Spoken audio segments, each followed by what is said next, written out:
말씀 마태복음 16장 15절부터 24절 말씀 보겠습니다.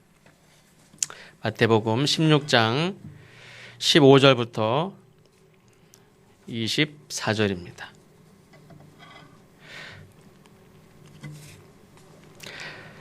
한 절씩 교독하시고 마지막 절은 함께 읽겠습니다. 이르시되 너희는 나를 누구라 하느냐?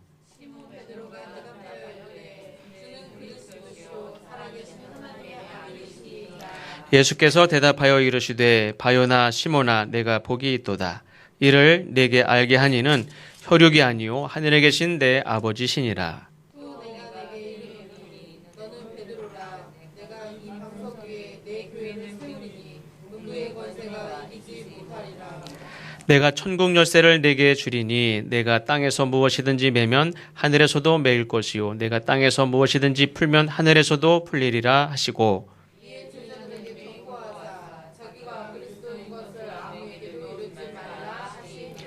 이때로부터 예수 그리스도께서 자기가 예루살렘에 올라가 장로들과 대제사장들과 서기관들에게 많은 고난을 받고 죽임을 당하고 제3일에 살아나야 할 것을 제자들에게 비로소 나타내시니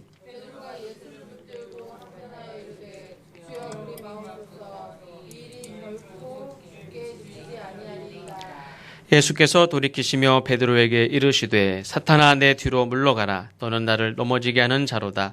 내가 하나님의 일을 생각하지 아니하고 도리어 사람의 일을 생각하는도다 하시고 이에 예수께서 제자들에게 이르시되 누구든지 나를 따라오려거든 자기를 부인하고 자기 십자가를 지고 나를 따를 것이니라. 아멘. 오늘 말씀의 제목은 헌신을 참되게 하는 것 이란 제목을 가지고 말씀을 나누고자 합니다. 헌신을 참되게 하는 것, 교회를 다니고 또 신앙 생활을 하면서 헌신은 너무 먼 당신이고 그저 교회 출석하고 예배드리는 것조차 힘든 분들도 물론 있습니다. 몸이 아프기도 하고 마음이 힘들기도 하고 그래서 사실은 오늘 이 자리에 그냥 앉아있는 것 자체도 감사한 일이고 은혜인 분들도 있습니다. 내가 무엇을 하나님을 위하여 뭔가를 하는 것은 너무나 힘들고 오늘 이 자리에 하나님 뵈러 이 예배 시간을 지켜서 이 자리에 나와서 앉아있는 거 하나님을 뵙는 것 자체도 쉽지 않죠. 이번 명절도 세셨지만 저도 이제 대구를 갔다가 이제 수원 들렀다가 이제 어제 저녁 때 왔는데 제가 뭐 장인 장모님 저희 어머니 아버지 위해서 가족들 위해서 뭔가를 하는 거는 둘째치고 가서 얼굴 보고 오는 거조차도 쉬운 게 아니더라고요.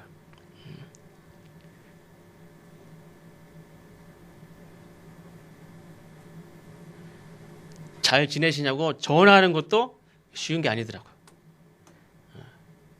안부를 묻는 것도 쉬운 게 아니에요. 새벽에 기도할 때 어머니 아버지 이름을 부르면서 기도하는 것 자체 그게 뭐 10초 걸립니까? 30초 걸립니까? 근데 그거조차도 쉬운 게 아니에요. 시간으로 따지면 10초밖에 안 걸리고 뭐 이름 부르는 게 뭐가 어렵습니까? 전화하는데, 문자하는데, 대구 갔다 올라오다가 수원 들리는데, 1년에 얼마나 시간이 많은데, 놀러는 잘 다니면서, 대구 내려가는 거 왜 못 내려갑니까?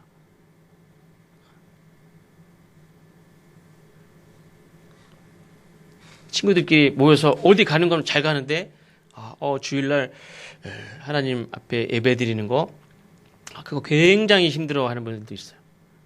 제가 뭐 잘했다 잘못했다 그런 얘기 하는 게 아닙니다.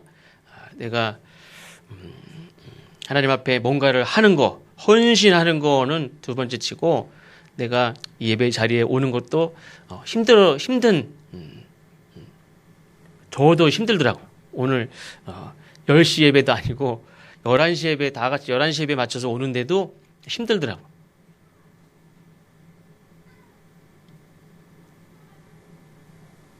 그래서 아까는 눈이 막 오길래 이제 저희 아버지한테 전화해서 눈 많이 오는데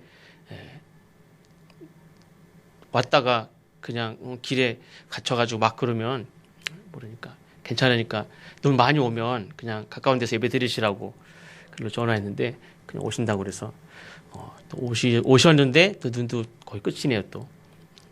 다행이긴 한데 이 자리에 와서 앉아 있는 것 자체도 사실 쉬운 일이 아닙니다. 마음도 힘들고 몸도 힘들고 사람이 뭐 시간이 많고 돈이 있고 여유가 있어서 그런 생각도 해봤어요. 사람이 돈도 좀 있고 여유도 있고 그런 사람이 교회도 다니고 뭐도 하고 하는 분들도 있어요. 사실 솔직히. 그런데 헌신이라는 게 얼마나 힘들어요. 직장도 다니고 가족도 돌보고 몸이 막 두 개라도 몸이 아프고 힘들고 내 마음도 힘들고 살기도 힘든데 교회에 나와서 앉아 있는 것도 힘든데 뭔가를 하는 거 이게 얼마나 힘들어요. 물론 이제 헌신이라는 것은 몸이 건강하고 시간도 있고 여유가 있고 뭐 그렇게 해서 가능한 거는 아닙니다. 그런데 우리가 이 헌신이라는 것은 그래서 나도 마찬가지지만 다른 사람들이 이렇게 하나님 앞에 헌신하는 애쓰고 수고하고 봉사하고 헌신하는 모든 것들을 볼 때 너무 쉽게 생각할 것도 아니고 정말 귀하게 여기고 내가 맡은 거 한 가지 철저하게 잘 하려고 하는 거 그거 힘들고 참 어렵죠. 그것만큼 다른 분들도 자기가 맡은 일을 잘 끝까지 하려고 하는 거 참 귀하고 쉽지 않은 일입니다. 그래서 이 헌신이란 말 자체는 사실 몸을 드리는 사실 몸뚱아리가 아니라 자기의 모든 것을 드린다는 의미지만 구약 시대에는 하나님께 양도 드리고 부자는 뭐 소도 드리고 가난한 사람 비둘기도 드리고 곡식가루도 드리고 부자가 소를 드리는 거 뭐 재산이 많은데 뭐 소 한 마리 뭐 그렇게 생각할 수 있지만 부자도 부자 나름대로 최선을 다하고 또 가난한 사람은 가난한 사람대로 곡식을 드릴 때 최선을 다하고 돈이 있을 때 있지만 어떨 때는 10,000원이 없어가지고 10,000원이 없어가지고 뭐 옷을 뒤져도 안 나오고 10,000원이 물론 지금 신용카드 있으니까 신용카드 일단 쓰고 뭐 하지만 그럴 때도 있어요. 저희도 하영이한테 꾸고 세희한테도 꾸고 가끔 나중에 줄게 그리고서 재물이 중요한 이유는 그 재물 자체가 이건 비싼 거라 중요한 게 아니고 정성을 담았기 때문에 물론 그럴 수도 있지만 그 재물이 중요한 거는 비싼 거기 때문에 내가 뭐 정성을 쏟았기 때문에 보다도 하나님께 드리는 것이기 때문에 중요한 것입니다. 내가 누구에게 드리느냐 하나님께 드리는 것이기 때문에 중요한 거예요. 우리 설 때도 이렇게 저희도 이것저것 이렇게 막 들고 내려가고 또 올 때 들고 들어오고 사실 이제 다 쌤쌤이죠. 다 쌤쌤인데 근데 이거는 누구 거, 이건 누구 거, 이건 누구 거 이렇게 구별을 해서 가져가지 않습니까? 이게 누구 거이기 때문에 중요한 거지 그건 비싸기 때문에 중요합니까? 그렇지 않지. 가장 중요한 것은 그 받으시는 하나님께서 이 재물을 받으시는가 하는 게 중요하고 또 좋아하실까. 물론 이거 비싸서 내가 정성을 많이 담아서 좋아하시냐 안 좋아하시냐 아니라 이 재물을 드리는 나를 좋아하시나 나를 받으시는지 나를 기뻐하시는지 그게 중요하죠. 그래서 이 헌신이 신앙생활에서 너무나 중요하지만 그 헌신을 하나님께서 받으시는지 좋아하시는지 드리는 나도 마음을 여시고 기뻐하실 만한 그러한 헌신인가 하는 것이 중요하다고 여겨집니다. 그래서 정말 하나님이 받으실 만한 헌신이 되기 위해서는 전제 조건이 있습니다. 오늘 우리가 함께 나눈 말씀에 의하면 첫째로는 예수님을 따라가는 삶을 살아야 됩니다. 내가 하나님 앞에 뭘 드리는 게 다 중요한 게 아니라 나 자체가 예수님을 따르는 삶을 살아야 돼요. 나는 예수님을 안 따라가고 예수님한테 뭘 드리기만 하는 게 그거는 아무 소용이 없습니다. 내가 예수님을 따라가는 게 중요하지 내가 예수님께 뭘 드리고 예수님을 위해서 뭔가 하는 게 중요합니까? 내 삶 자체가 예수님을 따라가는 게 중요합니다. 길이요 진리요 생명이신 예수님을 따라가야 하나님의 나라에 갈 방법도 길이요 진리요 생명이신 예수님이 아니고서는 아버지께로 갈 자가 없죠. 그리고 예수님을 따라가야 예수님처럼 살 수 있어요. 예수님을 이렇게 멀리 보고 예수님처럼 사는 게 아니죠. 예수님을 따라가야 예수님처럼 살 수 있고 예수님처럼 살지도 않으면 또 예수님을 따라갈 수도 없어요. 23절에 그런데 이 베드로에게 예수님이 내 뒤로 물러가라 이런 말씀을 하셨는데 처음에 베드로를 예수님이 제자로 이렇게 부르실 때는 나를 따르라 그랬죠. 이 말도 사실은 나를 따르라는 말 자체도 그냥 날 따르라 이렇게 세상 사람들이 얘기하듯이 그런 게 아니죠. 그 말 자체도 중요해요. 예수님을 따르는 게 제자지.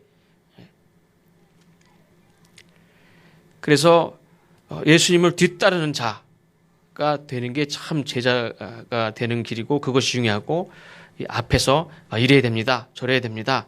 하는 자가 예수님을 돕는 자가 아니에요. 사실 세상에서는 이렇게 이래야 됩니다. 저래야 됩니다. 이렇게 하는 사람도 있죠. 이렇게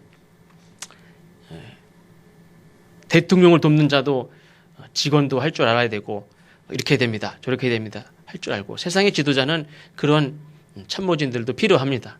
그러나 예수님을 따르는 제자는 예수님에게 이래야 됩니다. 저래야 됩니다. 예수님에게는 그런 게 적용이 안 돼요.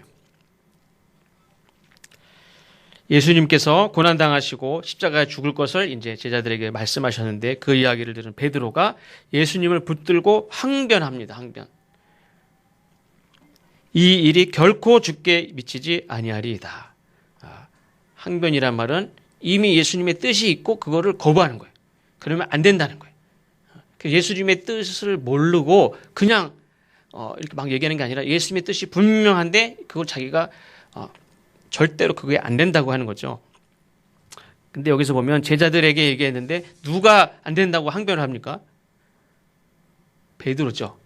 베드로가 어떤 사람이냐면 우리가 읽은 말씀 보면 바로 앞에 너는 반석이라. 내 교회를 이 반석 위에 세운다고 그랬어요. 교회의 기초가 되는 반석과 같은 존재로 인정받은 베드로. 그 베드로가 항변을 해요. 우리가 이렇게 교회에서도요. 이렇게 누가 항변을 합니까? 나름대로 인정을 받았다고 생각하는 사람들이 항변을 하지. 아유, 나는 아무것도 몰라요. 아유, 나는 뭐 집사님도 아닌데, 난 집사인데, 나 권사인데, 아유, 장로님이 하시지.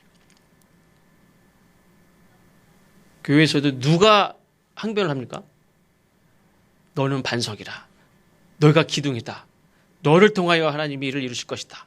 라고 인정받은 사람이 항변을 해요. 베드로가 항변을 하는 걸 볼 수 있죠. 바로 전에 너는 반석이라.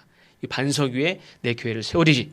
음부의 권세가 미치지 못한다. 이렇게 말씀을 해서 인정받은 베드로가 바로 항변을 합니다. 베드로가 뭐라고 항변하냐면 예수님은 죽으시면 안 되고 살으셔야 된다는 거예요. 예수님은 지금 죽어야 되는 걸 말씀하셨죠. 이미 예수님은 죽고자 하면 살고 살고자 하면 죽는다는 것도 말씀하셨어요.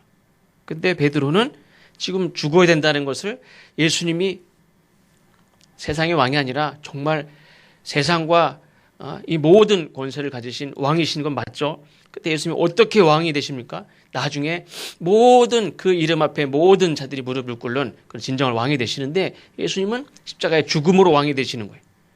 근데 베드로는 살아서 왕이 되기를 원해. 예수님은 죽으셔야 된다고 말씀을 하고 베드로는 살아야 된다. 결코 죽으면 안 됩니다. 그러니까 인간적인 입장에서 볼 땐 예수님을 지키겠다는 거죠. 절대 죽으실 수 없습니다. 살으셔야 됩니다. 내가 지키겠습니다. 그렇게 장담을 하고 확신을 하고 항변을 할 정도로 그렇게 확신을 가져요. 우리가 그 뒤에 예수님 하신 말씀대로 사탄아 내 뒤로 물러가라. 내가 하나님의 일을 생각하지 않고 사람의 일을 생각하는 거다. 넌 나를 걸려 넘어지게 하는 자다. 근데 뭐 베드로가 무슨 다른 얘기했습니까? 예수님에게 죽음이 절대 미치지 않을 것입니다. 이런 얘기를 한 건데, 근데 예수님은 그를 사탄이라고 그랬어요. 그럼 사탄이 누구냐? 절대 그런 일이 일어나지 않을 것이라고 말하는 자가 사탄이에요. 살 것이라고 말하는 자가 사탄이에요. 죽지 않을 것이라고 말하는 자가 사탄이에요. 형통할 것이라고, 고난이 다 사라질 것이라고, 그게 사탄이에요. 그러나 고난을 받으라 이렇게 얘기하는 사람이 진짜예요. 죽음을 거부하고 살 것이다, 살 것이다. 사는 길을 자꾸, 물론 예수님께서 사는 길을 길이요 진리요 생명이신 사는 길을 말씀하시지만, 우리가 그 대신 예수님 말씀하신 건 죽고자 하면 산다는 걸 말씀하시죠. 십자가를 통하여 생명을 얻는 사는 걸 말씀하시는 거지, 십자가를 피해서 사는, 고난을 피해서 사는, 희생을 피해서 사는, 헌신이 없이 사는, 수고가 없이 사는, 그걸 말하는 게 아니죠.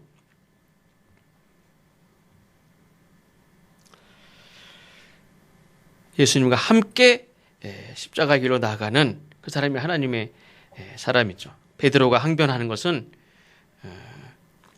근데 하나님의 일을 생각하지 않냐고 사람의 일을 생각한다, 이렇게 예수님 말씀하셨는데, 하나님의 일을 생각하지 않고 이 사탄의 마귀의 일을 생각하는 자, 이렇게 얘기 안 하시고 하나님의 일을 생각하지 않고 사람의 일을 생각한다. 대조를, 사탄하고 대조 안 하고 하나님과 사람을 대조를 시켰어요. 예수님 앞에 서면 예수님 앞에서 막 하는 일이 뭡니까? 그 사람의 일이라는 거예요. 예수님을 따라가면서 하는 일은 하나님의 일이에요. 예수님이 하시는 일을, 예수님이 하시는 길을 그대로 따라가고 예수님이 하시는 일을 하면 그게 하나님의 일이고, 예수님 앞에 서서 내가 하는 일은 다 그게 사람의 일이에요. 근데 어떤 이렇게 제스처나 어떤 것들을 보여지는 거는 예수님을 위해서 하는 것 같이 다 보여지죠. 그게 예수님 앞에서 이리 오시라고, 예수님 이리 가시죠, 이거 하시죠. 근데 그게 예수님을 거역하는 것 같지 않지 않습니까? 분명히 예수님을 위한 것 같은데 그건 다 사람의 일이라는 거예요. 예수님 앞에 서서 막 하는 거는 사람의 일이고 뒤따라가는 게 하나님의 일이에요.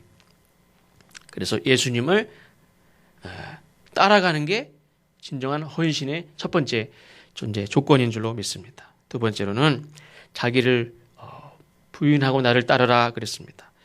자기를 부인한다는 말은 헬라어로 아파르네오마이라고 하는데, 의미는 이렇습니다. 자기의 것이 아니다. 자기의 것이 아니다. 자기와는 관계가 없다. 그러니까 자기를 부인한다는 것은 내 자신이 나하고 상관이 없다는 거예요.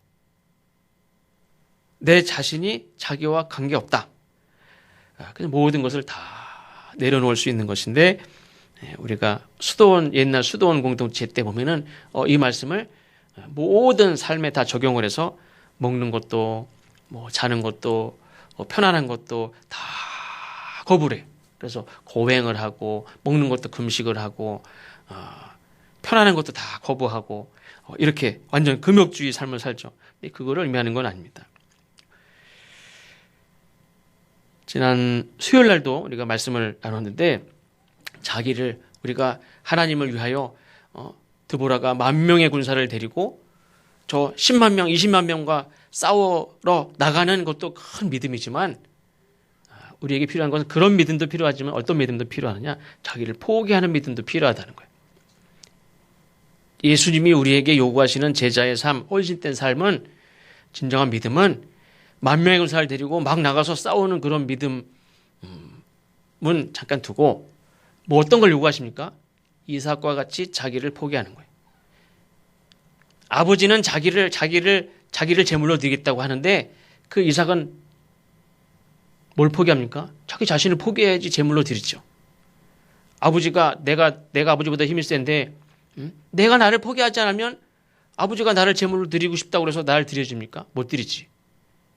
이 아들이 자기를 포기해야 아버지가 자기 아들을 제물로 드릴 수 있어요. 그러니까 아버지도 자기 아들을 포기하는 그런 믿음이 있지만, 이 이삭도 자기를 포기하는, 자기를 묶을 때 자기를 포기하는, 하나님 앞에 자기를 제물로 드리는, 그 이삭도 자기를 제물로 드린 거예요. 어떻게 보면 예수님의 제자는 자기를 제물로 드릴 수 있는, 자기를 희생할 수 있는, 자기를 포기할 수 있는 아버지에게도 포기하고 하나님에게도 포기하고 자기를 드릴 수 있는, 아브라함에게 제물은 아들이지만 이 이삭에게서는 자기 자신이 제물이에요. 자기를 포기했어요. 예수님의 제자는 그런 믿음이 필요해요. 자기 부인이라는 말은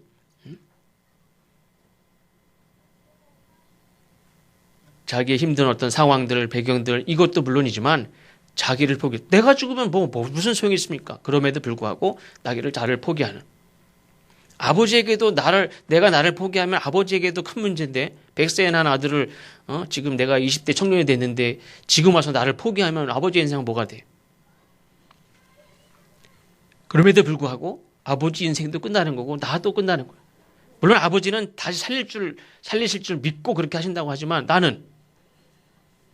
아버지는 아버지 믿음으로 그렇게 하지만 나는, 이삭은 예수님 같이 자기 제물로 포기했어요.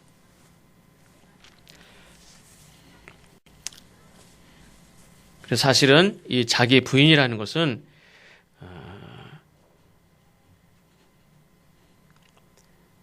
신앙적으로는 이 제자들에게서 볼 수 있는 그런 자기 부인의 모습을 하나 찾는다면 그건 뭐냐면 자기 죄를 고백하는 거예요. 나는 죄인입니다. 그게 첫 번째 자기 부인이. 세상에 그 당시 많은 사람들은 다 자기 의를 이렇게 나타내고, 어떻게 하면 조금이라도 옷을 이렇게 경건하게 입어서 좀 이렇게 잘 보일까. 이따가 오후 예배도 서기관에 대한 말씀이지만 오늘 말씀하고도 같은 맥락이겠지만, 다른 사람들은 다 칭찬받고 인정받고 싶어 하지, 누가 자기 죄인인 것을 드러내고 싶은 사람이 누가 있어요?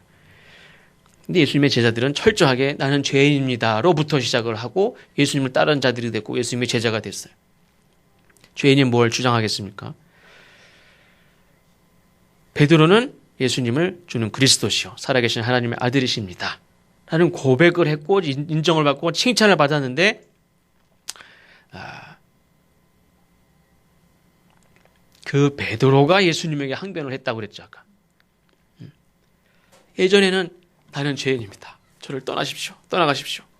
그랬던 베드로인데, 이제 너는 반석이라. 내 교회를 내 반석 위에 세우리니 음부의 권세가 함부로 하지 못할 것을 말씀하는 그런 인정받은 그 베드로가, 오늘 제가 그 뒤에까지도 읽은 이유는 그 베드로가 바로 예수님에게 항변해요. 신앙 고백을 통해서 예수님을 따르는 것도 맞아요. 신앙 고백이 중요해요. 주는 그리스도시요 살아계신 하나님의 아들이십니다 라는 신앙 고백이 참 중요해요. 그리고 제자가 되는 거고, 그 사람이 진짜 제자고 예수님을 따르는 삶을 살죠. 그런데 그리고 인정도 받았어요. 네가 땅에서 열면 하늘에서도 열리고 네가 닫으면 네가 하늘에서 닫을 것이다. 이런 놀라운 권세가 어디 있고 축복이 어디 있어요. 근데 그 사람도 순식간에 어떤 사람이 될 수 있느냐? 예수님을 넘어지게 하는 자, 예수님을 방해하는 자가 될 수도 있다는 거예요. 그래서 예수님을 그리스도시요 하나님의 아들이십니다라고 고백할 수 있는 그런 믿음도 중요하지만, 계속 견지해야 될 것이 뭐냐면 나는 죄인이라는 거예요. 자기 죄를 늘 고백하는. 그것이 없으면 사람은 베드로와 같이 순식간에, 그래서 내가 12명 중에 나는 그래도 예수님 때 한마디 할 수 있지 않아요? 그렇죠? 사람은 얼마든지 그렇게 될 수 있어요. 세 번째는 자기 십자가를 지는 것이다 그랬습니다. 자기 십자가를 지는 건 쉬운 게 아니죠. 자기 십자가를 지는 게. 우리가 산을 가도 이렇게 배낭을 메고 가는 것과 아무것도 없이 그냥 가볍게 이렇게 올라가는 것과 얼마나 다릅니까? 우리가 인생을 살아가는 데 있어서 자기 십자가를 지는 게 얼마나 힘들어요. 자기 십자가는 고난을 의미합니다. 근데 이 고난은 일반적으로 우리가 당하는 고난, 다칠 수도 있고 병들 수도 있고 나이가 들고 돈이 없고 또 뭐 자식 때문에 친구 때문에 뭐 어떤 일 때문에 당하는 고난들이 있죠. 내가 원치 않는 고난 당하는 게 있는데, 이런 일반적으로 당하는 고난을 얘기하는 게 아니라 예수님을 믿음으로 받게 되는 고난을 얘기해요. 예수님을 믿는 것 때문에 받는 고난. 순교자도 그래요. 그냥 교회에 왔다가 오늘 제합립교회도 그래요. 제합립교회 참 안타까운 일이지만 제합립교회 동네 사람들 다 모아놓고 갑자기 문고로 잠고 다 못으로 때려박고 불질러 죽었어요. 다 순교자냐? 안타까운 일이지만 순교자와 그냥 일반적으로 죽은 건 다른 거예요. 신앙 때문에 죽어야 돼요. 그리고 나 살려달라고 그럼에도 불구하고 죽은 건 순교자가 아니에요. 내 신앙을 지키려고 하다가 죽어야 되고 신앙 때문에 죽은 자를 순교자로 이렇게 구분을 하는데 고난도 마찬가지예요. 예수님을 믿는 그 믿음 때문에 믿음을 지키며 살려다 보니까 당하는 고난이 있죠. 그게 여기서 자기 십자가를 얘기하는 거예요. 예수님을 안 따라가고 그냥 핸드폰으로 보고 TV로 보면서 예수님을 보는 것 때문에 당하는 고난은 없죠. 근데 실제로 내 몸과 마음이 시간이 재물이 몸뚱아리가 예수님을 따르면서 살려다 보면 힘든 게 있잖아요. 예수님을 실제로 따르기 위해서 살면서 감수해야 되는 그런 고난, 예수님처럼 살려니까 당연히 감수해야 되는 고난, 이게 있단 말이에요. 예수님의 제자로 살려니 당하는 거, 전도자로 살려니 당하는 거. 우리 교회학 교사들 있지만 교사로 살려니까 이렇게 감수해야 될 것들이 있잖아요. 내가 교사가 아니면, 내가 선생님께 교사가 아니면 그 시간에 할 게 많죠. 내가 예수님 앞에 하나님의 나라의 백성으로 하나님 앞에 내가 책임을 감당하려고 하는 부분들이 있지 않습니까? 그 부분들이 내가 그 돈이면, 그 시간이면, 그 여유면 내가 다른 거 할 수 있어요. 근데 그걸 내가 감수하는 게 있어요.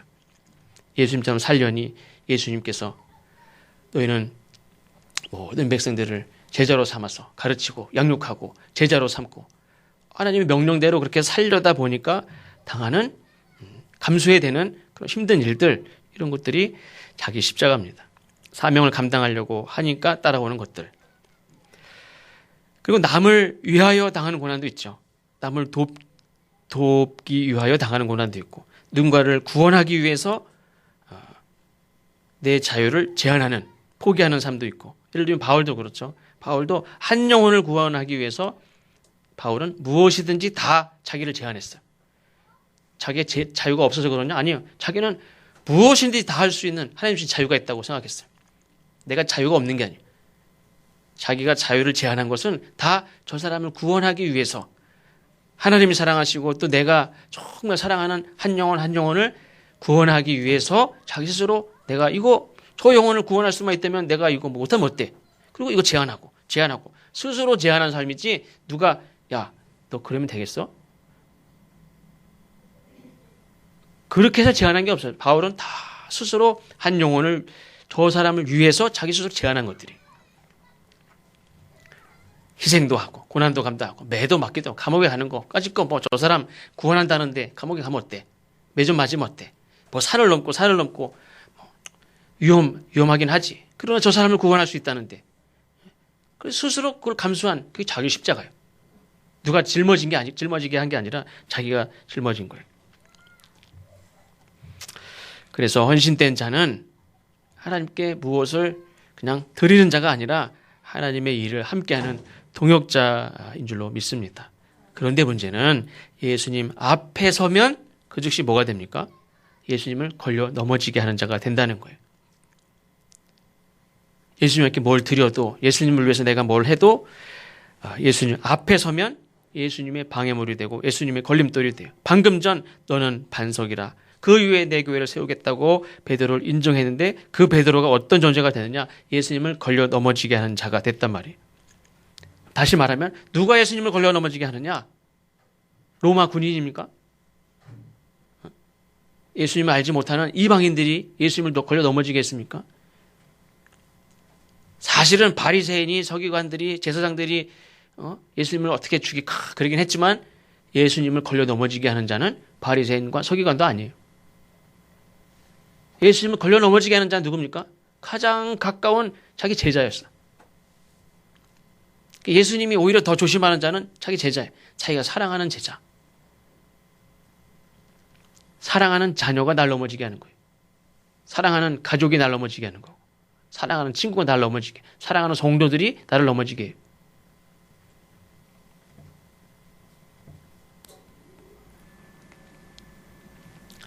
예수님을 따르면 동역자고 예수님을 따르면 헌신된 사람이고, 근데 그 사랑받는 자, 반석이라고 교회의 기초라고 그렇게 축복했던 그 사람이 예수님을 따라가지 않고 앞서면 그 즉시 예수님의 방해가 되고 걸림돌이 돼요. 그러나 예수님 앞에 서면, 사람의 일을 생각하면 그 헌신은 다 헛되다는 거예요. 우리는 마지막으로 남에게 자기 십자가를 지라고 그랬는데 우리는 종종 어떻습니까? 다른 사람에게 저 사람은 좀 책임 있게 자기 책임을 좀 다했으면 좋겠는데, 다른 사람을 우리가 보죠. 저 사람이 좀 할 일 좀 했으면 좋겠는데, 요구하기도 하고 비판하기도 하고 책망하기도 하고 흉보기도 하고. 그런데 분명히 예수님께서는 자기 십자가를 지고 나를 따르라 그랬어요. 하나님이, 예수님께서 우리에게 하신 말씀은 남의 십자가 얘기하기보다 자기 십자가 자기 지고 그 예수님을 따르는 것이 우리에게 말씀하신 거예요. 그 다음에 제자를 삼고 가르치고 양육하고 제자를 삼는 일들은 그 다음이지. 오후에 나오는 말씀, 서기관에 대한 말씀도 있지만 왜 서기관을 조심하라고 합니까? 자기는 안 변하면서 남을 가르치기 때문에 그래요. 자기는 자기 십자가를 안 지고 남에게는 막 짐을 짊어지게 하기 때문에 그래요. 우리가 다른 사람 보기보다 주님께서 말씀하신 대로 자기 십자가를 지고 내가 하나님이 부르신 그 부르심의 뜻대로 내가 해야 할 일들, 내가 짊어져야 될 것들, 내가 이렇게 보면서 내가 자기 십자가 짊어지고 그리고 주님을 잘 따라가는 일에 먼저 충성된 우리 모두가 되시기를 주의 이름으로 축원합니다. 기도하겠습니다.